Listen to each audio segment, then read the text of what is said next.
First of all, it's been a sort of a dream of mine.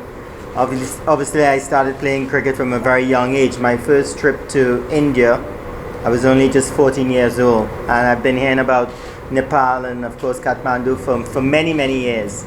Obviously, during my playing days, Nepal was not around to be one of the competitors against myself, so it had to be a trip such as this. When the opportunity did arrive, I felt that why not? I could come out to this part of the world, see it for the first time. Of course, you're associate of the ICC and budding young cricketers here that I would love to meet at some point in time. So for me, it's a great trip because I can tick the box in terms of being able to come to Nepal and see the place, see the people, the hospitality, and to bring along my daughter Tyler as well to have the experience is something special. You got to look at it in terms of the size of the country, the ability of the players, and exactly where you are as a cricket playing nation. You're still very young as a cricket playing nation, to have international superstars come to your country to play in your NPL is something very special, and I suppose it's the start of something that's going to grow. Of course, T20 is a wonderful version of the game. You're getting a lot of new sponsors and a lot of new spectators. It's a very exciting version of the game. So for me, it's growing the sport in Nepal, growing the league, and seeing more recognized cricketers coming to your shows and making sure and participate. 2004, 20 years ago now. So hopefully, during my lifetime, I want to see it broken. And I believe with the advent of T20 cricket and how aggressive and attacking young players are, I think that you're going to see someone passing that score at some point in time. That was a very special moment in my life. Regaining the world record after losing it some 6 months before that. So, but records are made to be broken. And I've said it in the past, I would have loved to play with a more successful West Indies team.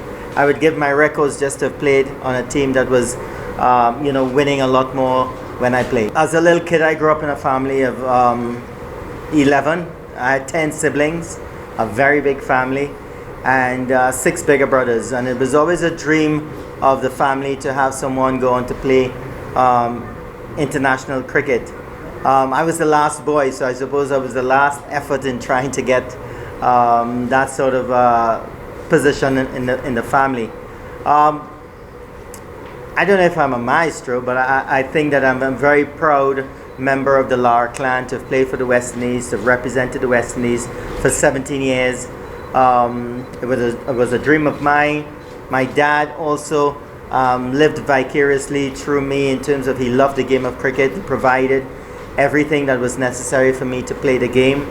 Even though we came from a very big family in a sort of middle income 3-bedroom house, all of us enjoyed ourselves living there. But it's just to fulfill that dream to play for the West Indies, to play alongside the greats of Vivian Richards, Gordon Greenidge, Desmond Haynes, the late Malcolm Marshall.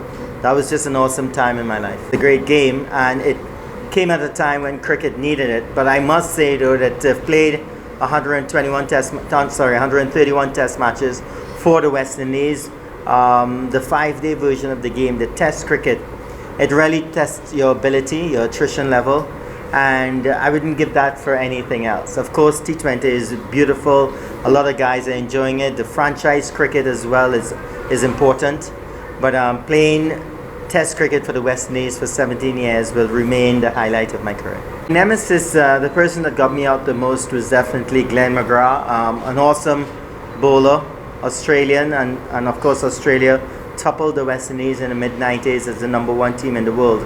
But for me, the greatest fast bowler that I've seen, played against, was Wasim Akram from Pakistan. He was definitely a bowler that can make you look pretty ordinary when he's at his best. The best batter, I think, obviously, the record of a Joe Root at present.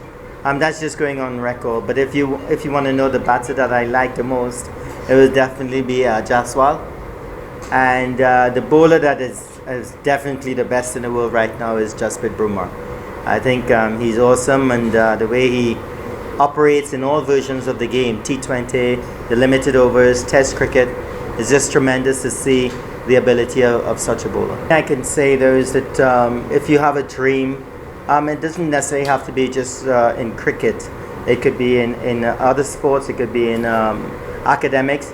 I think it's very important to follow your dreams. I think it's very important to understand that along the way you're going to have a lot of stumbling blocks. You're going to face hurdles, you may even face failures, but that's what brings out the best in you. And any young cricketer want to make it, he would have to understand that how to deal with failures. I think for me, that sort of made me a lot stronger. So I would urge any young sports person, male or female, to stick with it, work hard, and I can tell you one thing, success loves somebody that works hard. And the discipline and dedication is very important.